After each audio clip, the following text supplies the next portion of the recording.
Ascendancy deck, which had the combo and it was more of a tokens build. Yuya and now Shane are playing this deck where they just took the combo out of it altogether. It's just a tokens deck with, you're playing Jeskai Ascendancy just as a good card. Yeah, it's just for value, and I like that philosophy a lot because once you have Ascendancy in play, it's not like you need to actually go infinite to win the game most of the time. Just Ascendancy plus some tokens will get it done. As much as it pains me to say it, I also think it's correct to remove the combo, though it kind of makes me want to play the deck less. Well, anyway, we are underway. Greg starting on a pair of mountains. No plays just yet. What I like about the Jeskai tokens deck is instead of playing cards like Retraction, he lets you found room for 4 treasure crews. Just good stuff, and yeah, no moving parts, which is really nice. That's actually something we saw this week in both Modern and Standard, is a lot of players, Jeskai Ascendancy was originally this combo piece, right? And we saw players in both formats more or less play it in a shell of good spells, saying, hey, this card is good enough where you don't have to build around it to get its value. It'll just be good no matter what you do with it. And this is the kind of matchup where I think the Jeskai tokens build really shines versus builds with the combo. Greg's going to put Shane under a lot of pressure in this matchup. He's got a fair amount of removal. And setting up Springleaf Drum plus creatures untapped plus a Retraction Helix and not getting a guy killed in response, that's really tough. But Shane can simply block all day long, trade off, get value off of the Ascendancy, and then take the game over with things like Seeker of the Way and Chandra Pyromaster. It doesn't actually need to go infinite to be able to stabilize against Greg. So to recap here, Greg's first play of the game was a turn 3 Hordling Outburst, so a little slow for his aggro deck. Shane had a turn 2 Raise the Alarm into a turn 3 Jeskai Ascendancy. Remember, with Ascendancy, you have to take a turn off to play it, but after that, your game gets really powerful. Yes. And we'll see that happen right here. Greg is going to cast Goblin Rabblemaster. We'll see if it's pre or post combat. It is pre. 4 goblins swinging in. Will Shane make any blocks? We'll see here in a sec. Probably not, would be my guess. Inclined to agree. His tokens get so much better going forward after this turn, and Greg's tokens pretty much are what they are. Now, if Shane thinks he has inevitability, if he's going to win the game regardless if it goes on for a long time because of Ascendancy, then he can block here and just give up a little bit of percentage now to ensure that down the line things run smoothly. Yeah, he does make the trade. If you look at the rest of Shane's hand, he has 2 more lands, Chandra Pyromaster, Hordling Outburst, Jeskai Ascendancy, and Seeker of the Way. So a lot of options here. And when you're playing against someone who's playing all mountains, I'm a little more inclined to trade, so I think I like Shane's play there just because I don't have confidence that my opponent's deck has a good late game. Exactly, especially in the face of your Ascendancy. Yeah. Even just drawing and discarding, and you know, Shane's hand is going to get a lot better over time. Yeah, it just doesn't take much to win a late game against an all-mountain deck, typically.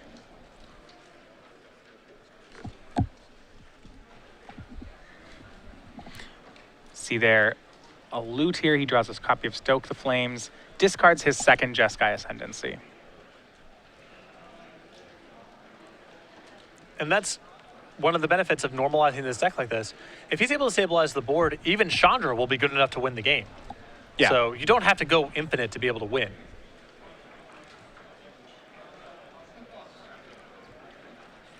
See, and see what Greg's draws are. You're absolutely right, though, with these red decks. You almost kind of feel like every mountain Greg draws from here on out is just a stone blank. Yeah. I'm not even really happy to have 4 mountains in play. In the old version, for example, the mono red list that I was playing with last year, you had 4 copies of Mutavault, so that's a nice little hedge. And you also had a couple copies of Mizium Mortars, which didn't come up all the time, but there would be some games where, you know, you would randomly get to 6 lands and overloaded mortars, and that's very powerful. The current standard builds of mono red have no analog to either of those cards. So yeah. When you, as you mentioned, when you get land number 4, when you get land number 5, it's really hard to convert those into anything useful. And how do you feel? There's no temples in Greg's list. He did have the option to play them. He's on all basics. I think that this deck is game 1. If you're playing this deck, it's all because you think people's decks are too slow and you're pushing them out of the gates. I would not mess around with temples in game 1. If you want to play temples, there's way more powerful decks you have access to in this format that you can go to. Temples isn't going to give this deck a reasonable late game. Yeah, also not enough. Also, to be blunt, when your cards stink objectively, it's not that helpful to be scrying. It's not like you're going to find this great card. Sweet, I put a Swift Spear on the bottom of my deck, and now I drew a Valley Dasher. Now this is great. That's not really how that works. Yeah, that's a good point. You're better off just curving out. If you have more burn spells, then it does get better, right? Yes, for sure. if you have Stoke and Jeskai Charm, imagine a world where Jeskai Charm could fit into mono red deck, then that's a great incentive to scry. See a swing here from Greg. Just a single block from Shane, it looks like, on the Rabble Master. Yeah, just a chump here, trying to leave his tokens in play. Yeah, it surprised me. He had the option to kill the Rabble Master, and I was a little surprised he wouldn't do it. Well, Shane might feel like, again, his tokens with an Ascendancy in play are just worth a lot more than Greg's. But now with that third Hordeling Outburst, it's possible Shane just gets pushed out of this game before he's able to leverage much out of the Ascendancy. Yeah, it's second Hordeling Outburst from Greg. Shane had his own, but you're right, Greg now with 6 Goblins in play. It's 4 from Hordeling Outburst, 2 from Rabble Master. 2 more from Hordeling Outburst traded early on. Seeker of the Way from Shane. He's going to leave up some mana, and now Greg's got to be worried about Shane casting any non-creature spell here. Well, it requires 2. If Greg has Stoke the Flames, it requires 2 spells, because Ascendancy plus Prowess still leaves it at a 4/4, assuming Shane has 1. So I like Greg going for it here. This is super efficient, and Shane has to have a pretty unrealistic hand. Yeah. It's something, like two magma sprays or something. He's going to go for Stoke the Flames on the Rabble Master in response to Greg's Stoke the Flames. And he's going to see if he can loot into another non-creature spell, possibly. He finds Jeskai Charm. That's not going to do it.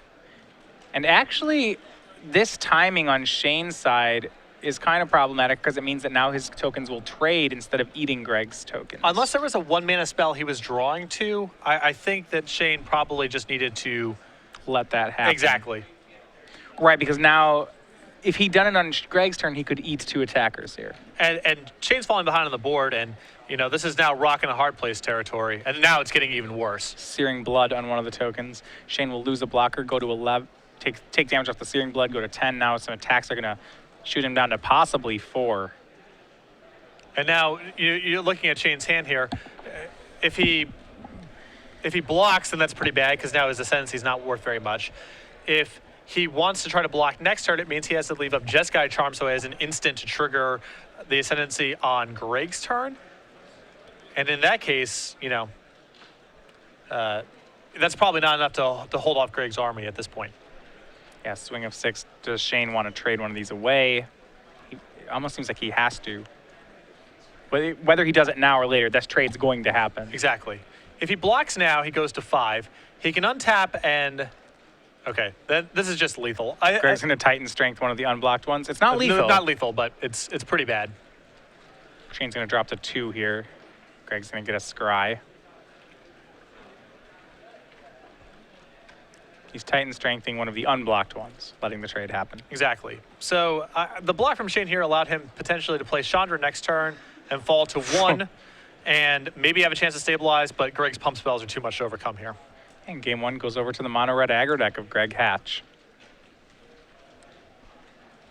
And very impressive performance there from Greg's deck that missed on turn 1, missed on turn 2 against Ascendancy, but you can see the power of Hordeling Outburst in matchups where people are playing with 1-for-1 removal spells.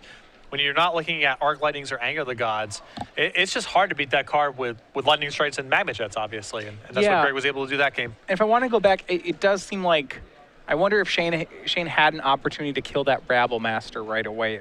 Greg did net a lot of free cards off that. But you're right, he basically just played a couple Hordeling Outbursts, and that did it. It's possible Shane didn't have enough respect for what Greg's deck was capable of there because Greg came out of the gates really slow, and it looked like Shane was going to be easily able to win on the back of his Ascendancy. Shane kind of took some disconnected lines in terms of, well, this turn I'm going to be chump blocking, this turn I'm going to trade off, this turn I'm not going to block at all to try to build up my board and let Ascendancy do his thing, and Greg was able to steal it. All right, well, these players are going to get ready for the sideboard here. I want to talk a little bit about Star City Games Game Night. If you notice the pins we're wearing here, we have switched over to December. This is now the Turtle pin, which you can win at Game Night to get one of these Turtle tokens. Its name's Turtle, but it's a Beast token. You see it over there on the left. Game Night happens every week in December. Ask your store about running Star City's Games.com Game Night. It can be any of your weekly tournaments at the store. It becomes a Star City Games Game Night.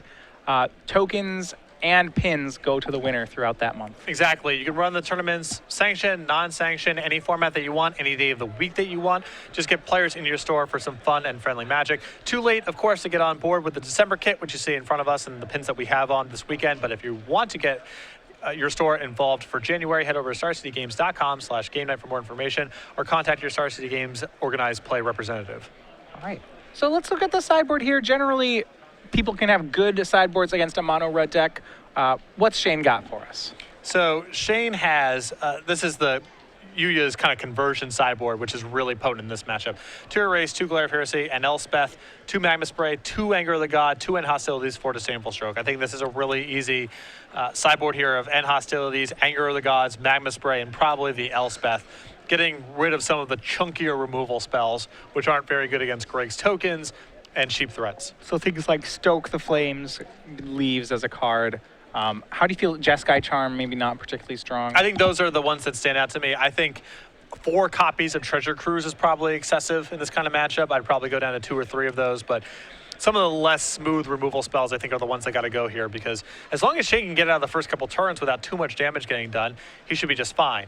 Yeah. Now, especially with Anger of the Gods and End Hostilities in his deck. I'm interested in Greg's sideboard here, and this is a take which I'd be interested to know what you think of it. There are arguments to boarding in every card in his sideboard here. So he starts out by having a sideboard plan of just good against certain kinds of decks. 3 Barrage of Boulders, 2 Searing Blood. He certainly could go that plan against Shane. Just playing Jeskai tokens, Barrage should be good. It deals 1 to each creature that Shane controls. Searing Blood is great against Seeker of the Way, but he also has a different sideboard, and this is a go big sideboard. He boards in 2 Temples, 2 Sarkhan Dragon Speakers, a Stormbreath Dragon, 3 Chandra Pyromasters, and then 2 Peak Eruption against a red deck. And that also seems like it could be decent against the Jeskai deck.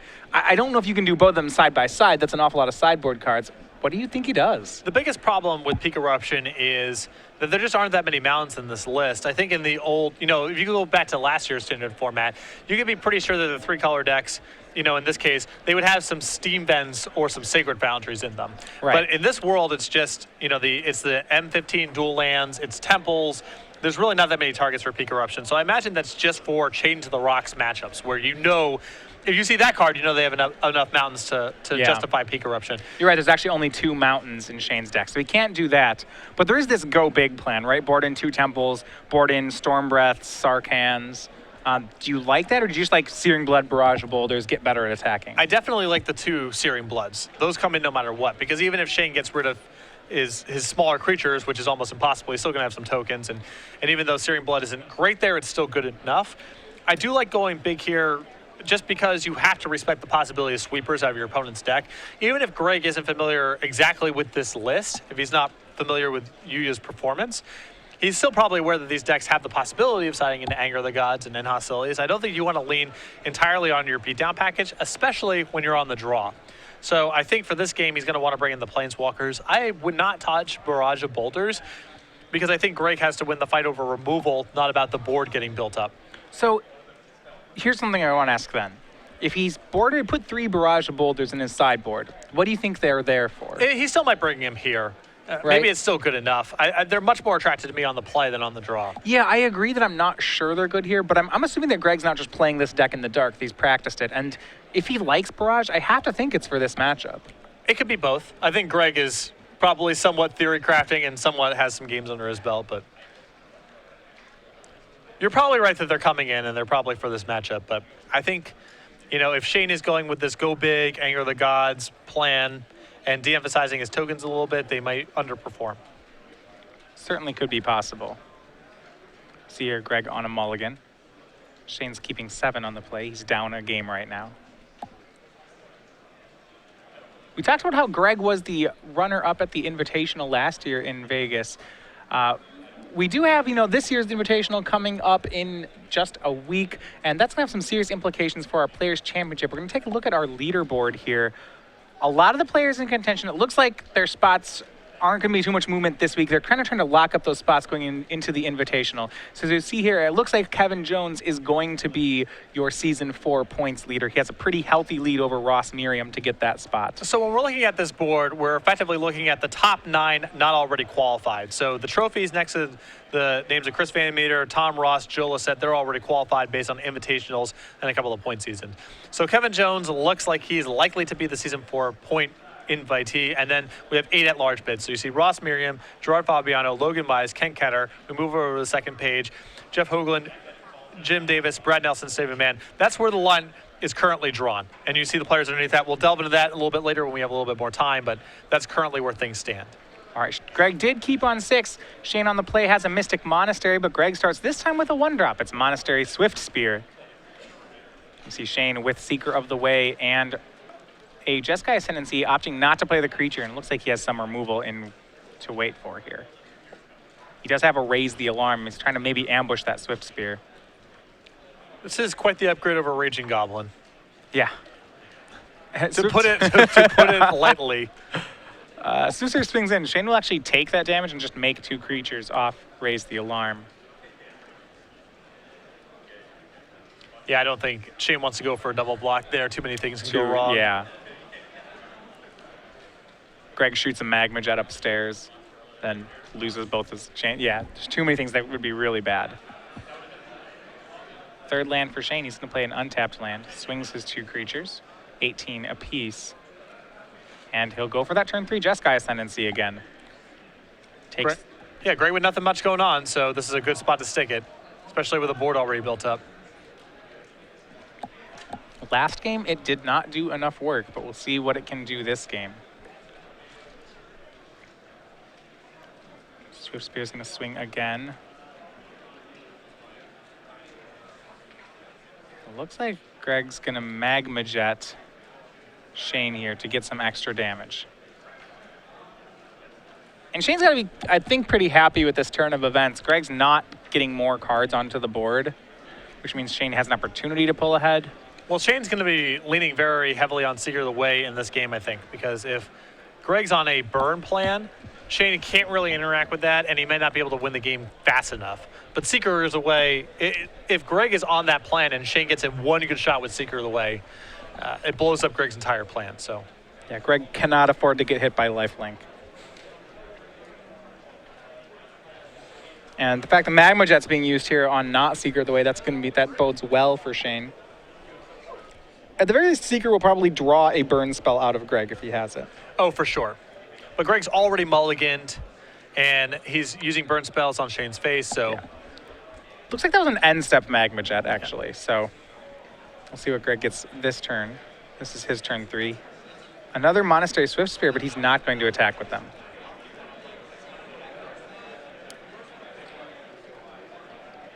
It's a pretty gutsy play here.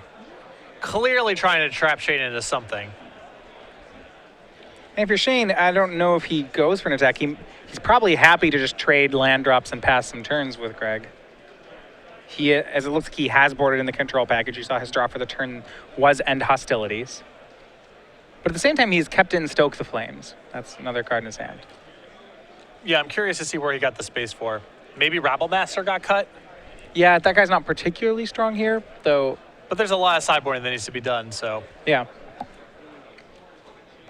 Temple of Epiphany. So he has his 4th land up. You see another land. It's a land, a Stoke, an End Hostilities, and a Seeker of the Way in Shane's hand. He'll just pass the turn. He does have Stoke the Flames mana up thanks to Convoke.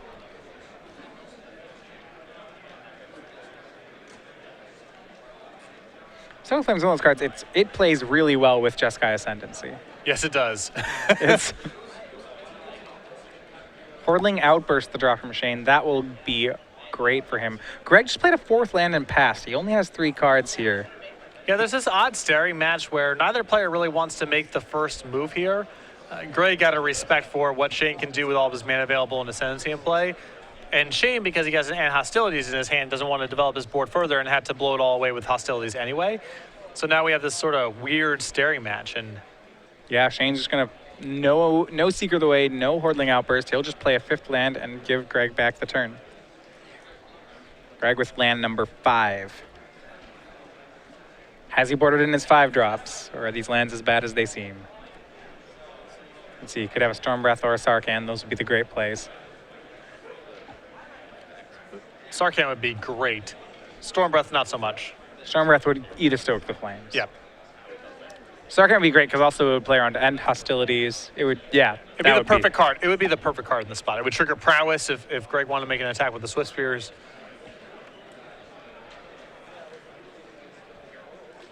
He does have 2 Sarkhan in the sideboard. And Greg gonna do a little bit of trying to bait some spells out of Shane's hand. Can he sneak some damage in? It's 1 Monastery Swift Spear. And it's funny, you might actually see both players just pass here. Yeah, a double block from Shane. Will Greg make a move? He's gonna try to prowess. It's gonna be, looks like another copy of Magma Jet.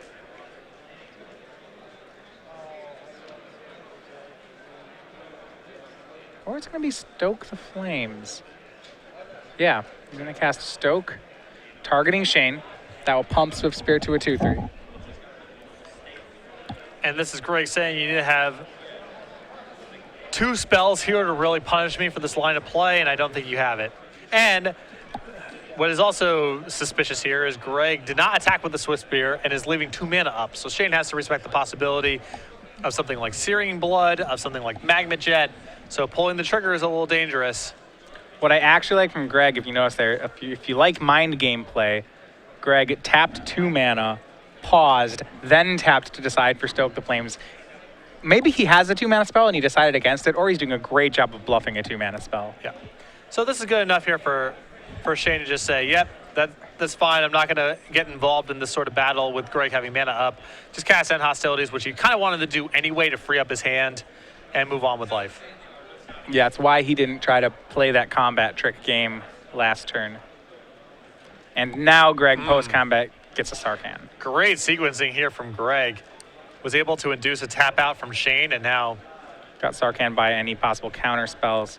That's gonna swing in and put Shane down to, I believe, 11. Maybe it's lower. it's 7 now. Yeah, 7.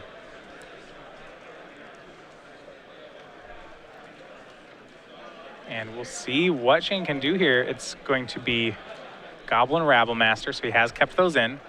I think that, that is a Rabble Master, yep. He's going to go attack Sarkhan down to 4. And he's going to use a Stoke the Flames to finish off Sarkhan. Strong line. Gets a loot.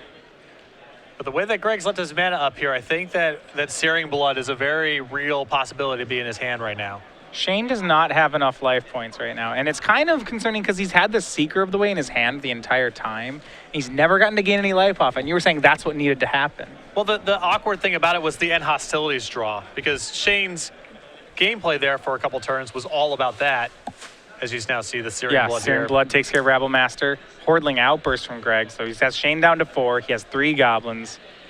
1 card in hand. This is a really tight squeeze on Shane.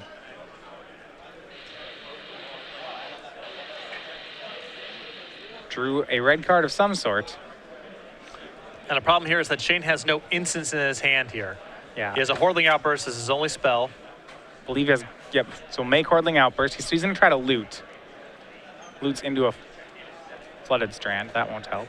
Yeah, if he found Stoke the Flames there, that would be great, because he would have another free spell with all of his creatures and would be able to trigger the lifelink. Yeah, he could play Seeker the Way and then trigger the lifelink. It'd be great. I'll see if I think he's got to play that Seeker at some point here. He needs life points. We'll start by swinging with one of the Goblin tokens. It's kind of a free attack. And finally, it's free enough, I guess. It's not totally free. It's not untapping, but... Finally, Seeker of the Way finds its way onto the battlefield. Shane is at 4. Is he dead? Is he going to get burned out? Greg has 2 cards in hand. One of them is a Mountain. I believe the other one's a Hordling Outburst. Remember, Shane does not have any non-creature spells in his hand right now. He can't gain life. This Hordling Outburst is the play from Greg Hatch. This is a huge draw step for Shane. If he's able to find a spell, I think he's got a great shot of winning this game. If he misses, he's in a lot of trouble still. Yeah. A non-creature spell of any kind. I believe he found Magma Spray. Or I believe he found his non-creature spell. Let's see what it... Yeah, Magma Spray is great just because instants are at a premium right now. You see a swing from Shane. And that is a scary, scary attack if you're Greg Hatch. Yeah. Because you have to think this to me just says he drew the instant. There's no way. If you're Greg, you just put your entire team in front of it. Everybody. It's reasonable. I don't know what's the plan here otherwise. Get it dead. It's got to die. And You know Shane's going to gain life, and that's going to be really bad, and that's just what happens. Even if Shane has a removal spell, you still get the Seeker off the table, which is the important thing. So why isn't Shane attacking with all his goblins as well?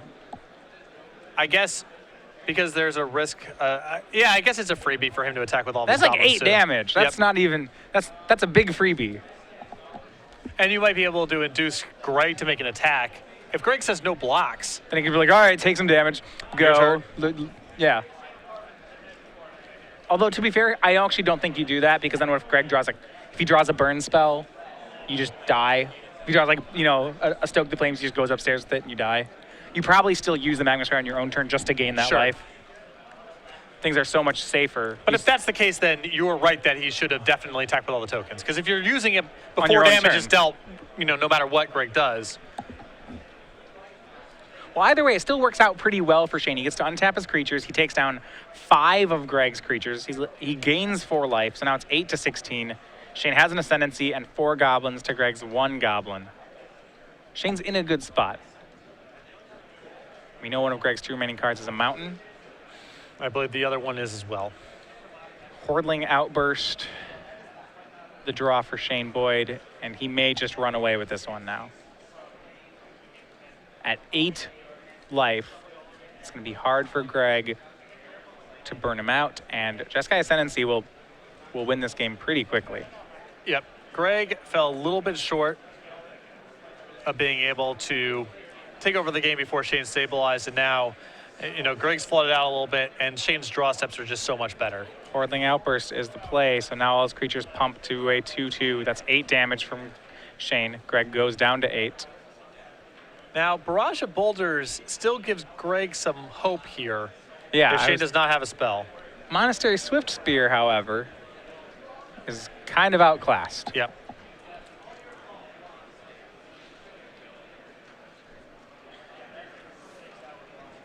And, if I were to guess here, see another Hordling Outburst from Shane, and that'll be the game. It looks like the card that we were wondering what was Shane boarding out to get into this control plan. I think you're right in that the card that was boarded out was Treasure Cruise. Yeah. But we're still talking about 2 Magma Sprays, 2 Angers, and 2 copies of End Hostilities. I think it's Jeskai Charms and Treasure Cruises that were boarded out. Yep, I can see that. I agree. Treasure Cruise isn't that appealing here. Well, I think that if you're sideboarding into Anger of the Gods plus End Hostilities, that a couple copies of Treasure Cruise are pretty attractive to me. I would probably rather have those than a couple Jeskai Charms, but it's close. I was wondering whether or not, and I think what argument was whether or not it's better than Stoke the Flames. And maybe when you have a Jeskai Ascendancy deck, it might just be that Stoke the Flames is just too good to board out. That might be true, but I think that based on what I've seen out of Greg's deck, if I'm in Shane's position, I'm taking out the Rabble Masters. You've seen Searing Blood, you've seen Magma Jet. The idea that this card's, you're probably bringing in, we've already seen that in Hostilities. We can safely assume the Anger of the Gods are in the deck as well. There's just too much that can go wrong with that card. It's not a spell, it doesn't trigger your Ascendancy. Are you worried about being able to win the game if you board out those Rabble Masters? One thing about this deck on Shane's side is that without an Ascendancy in play, sometimes the deck it doesn't close very fast. Yes, that's a concern, but I don't think Rabble Master is alleviating that because Greg's just so well equipped to handle that card. The Rabble Master's just going to die every time. Yep. And if one of your 3 Hordling Outburst tokens gets hit with a Searing Blood, that's not great for you, but life goes on. If your Rabble Master's getting hit, that's a disaster. Yeah, and it's not because the Rabble Master was so valuable, but it's more because that was your turn. He's paying 2 mana to answer your 3-drop and 3-U. Tempo matters a lot here. So we'll see how Shane sideboards, but that's the card after seeing Greg's composition in Game 2 that I think just has very little chance of being good in the average game. Yeah. So we do see on Greg's side, he has boarded in his Sarkhans. Looks like he does have Searing Blood as well. We believe he has Barrage of Boulders, though we haven't seen one yet. Mm-hmm. And that's probably about it, I would think, out of the sideboard. Well, there is, I think there's definitely an argument for Chandra as well. Because Shane's building up the board with a lot of 1 toughness. Sure. And if you are worried about Shane being overloaded with sweepers, it's nice to have more planeswalkers to go to. If you can curve, Chandra into Sarkin, for example, then you don't really care about Anger of the Gods and Hostilities as much. That also makes a lot of sense. Because on Greg's side, there's some pretty easy cuts here. Like the 4 Foundry Denizens, I think that are going to be hard. Against the Raise the Alarm, Hordeling Outburst deck, it's going to be tough for that card to do very much. I think the 4 copies of Titan Strength against a deck that has that much instant-free removal, they're not necessarily going to be very good. Yeah, and also I think the tokens, once again, make a card like Titan Strength a little less appealing. So there's definitely some easy cuts on Greg's side of the table. And I think being able to go to the Planeswalkers against an opponent with so much removal and so much sweepers is a good line to play. What about Valley Dasher? He's still in, right? I like Valley Dasher on the play. I think on the draw it's really bad, but on the play I think it's totally fine here. Now, is that a matchup-dependent statement you made, or is that just a Valley Dasher statement? It's both. I mean, I think against the Caryatid Corsair decks of the world, it's probably not going to be good, no matter what. But in this kind of matchup, there's not even a guarantee Shane can play 2 untapped lands over the first 2 turns of the game. So Valley Dasher is likely to connect once, and good shot it connects a second time, actually, when you're on the play. That's pretty sweet. If Valley Dasher's in your deck, you must want it for some number of matchups. And on the spectrum of Valley Dasher matchups that exist, this feels like one of the better ones to me. Yeah, no, it's fine. So the problem, Valley Dasher makes a lot of really ill-advised attacks, so that's one of his downsides, but I don't think that's going to happen too often here. I think more often than not, even if you had the choice with Valley Dasher, he would be attacking. Yep. There's not like, I remember the situation where it's like, no, Valley Dasher, don't swing into that Corsair of Krufix. That's a bad idea. And then he kills himself. Or you have a Titan Strength, Yeah, it's not so bad. When creatures have to attack, they're really good for bluffing pump spells because you had to attack with them, so no one believes you have the pump spell. Yeah. Your hand is forced. I always say I like playing cards like Valley Dasher because they stop me from misplaying. Yeah, they just take care of themselves. It's why when I play Burn, it's why I think Lava Spike is a better card than Lightning Bolt. No modes. I can't screw it up. Can't trick yourself into bolting a Delver. Doesn't even let you do that. Yeah. You just have to target the player. That was, I played Modern Burn at a recent tournament. I remember having this moment where my pod opponent he played a Birds of Paradise, and he played it off of basic. And at one point, his second land was also a green mana, and I was just like, I have this Lightning Bolt. I'm like, oh, and I really just want to point it as Birds of Paradise. I'm like, I announced Lightning Bolt, and I just very slowly, I'm like, wait, and then I eventually pointed at the player, and I'm like, that really took a lot of discipline to not just kill your Birds of Paradise right there. I really want to just get you off all your colored mana, but then it's, like, no, don't mess it up. And I was thinking if that was Lava Spike, I almost misplayed right there. Yep. If it was Lava Spike, then I would have, it wouldn't have been the option. Shane fishing for a better 6. A lot of people that I respect feel like this build of Ascendancy is the real deal. We've messed around with the combo version for a little while. We've seen kind of the hybrid build of tokens plus the combo. And now we reached a point where the combo is no longer part of the deck. It's just playing Ascendancy as a good card. And that this is the finish line. Yeah. We've crossed it. I actually like the straight combo build right now with all your mid-range decks moving to Whip of Erebos. I like the combo deck. And they're light on removal too. Right. If the more they try to beat the other mid-range decks, the worse they'll become against the combo deck. Right. That's definitely true. But against Valley Dasher guy, it's good to have as few moving parts as possible. And you got to be able to beat Valley Dasher guy too. I would not want to be able to, the combo deck, I would not want to play against Valley Dasher guy. That doesn't sound very good. The mono red aggro deck was always matchup was already pretty dicey to begin with. You'd try things like Circle of Flame to try to beat this red deck. Yep. That's not a good card. That's good against some. I mean, I've definitely built decks that could never beat that card. So it's good some of the time. But it can go wrong in way too many ways. Even this tokens deck, they play one Jeskai Ascendancy, and you're like, man, my Circle of Flames does. Yeah. Boy, I should have played a blank card. Yeah, Greg goes Swift Spear into Valley Dasher. It's really just a bad card. Sometimes the second one is very good. If you can resolve two of them, a lot of decks scoop to that. But it's like Engineer Plague in a lot of ways. The first one's really good against some decks, and against some classes of deck, the first one doesn't do anything, but the second one can be a lock. Right. Yeah, Shane going down to 5 here. He's keeping. We're underway, game 3. He does have lands. You see a temple, Red White Temple, and a basic island, so he'll get to play Magic. If anything, it looks like he has too many. It looks like his hand is Stoke, Jeskai Charm, and some lands. And this is a peculiar hand in that I can't figure out what his board plan is off this hand. These are cards that I wouldn't have thought would be in this deck anymore. But I mean, it looks like he's just shaving individual numbers, because we kind of have seen every main deck card in the post-board games. That sounds right to me. I think that's what Shane's up to here.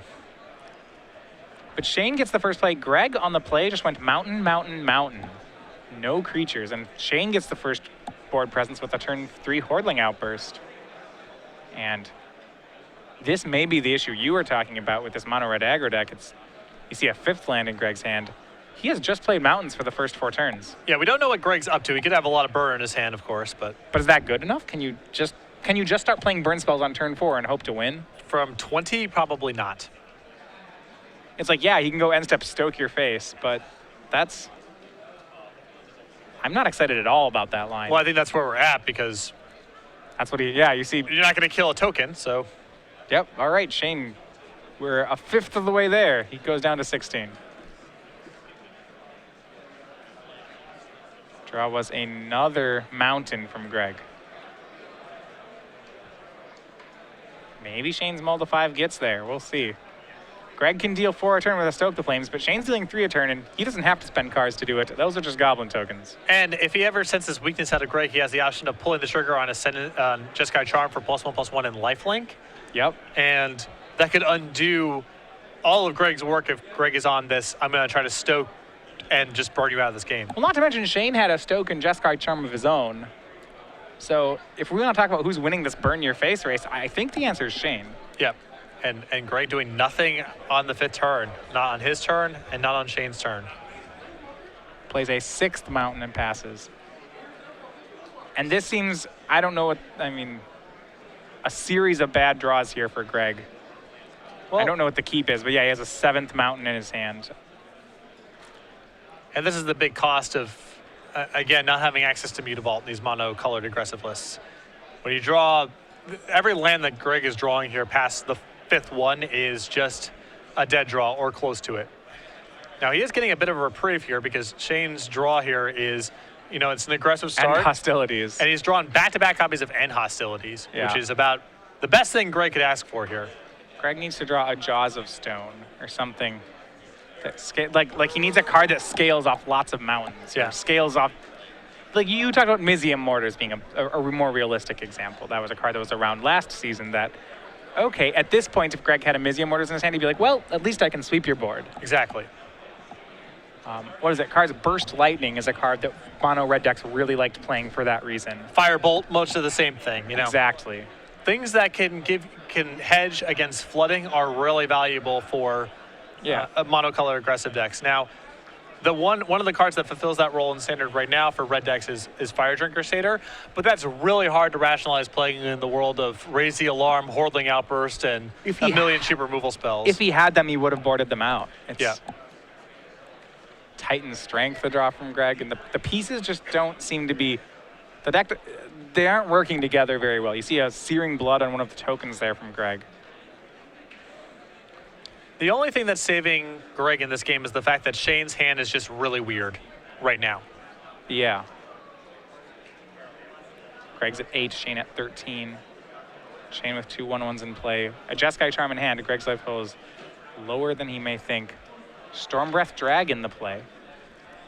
That gets around the Jeskai Charm in Shane's hand.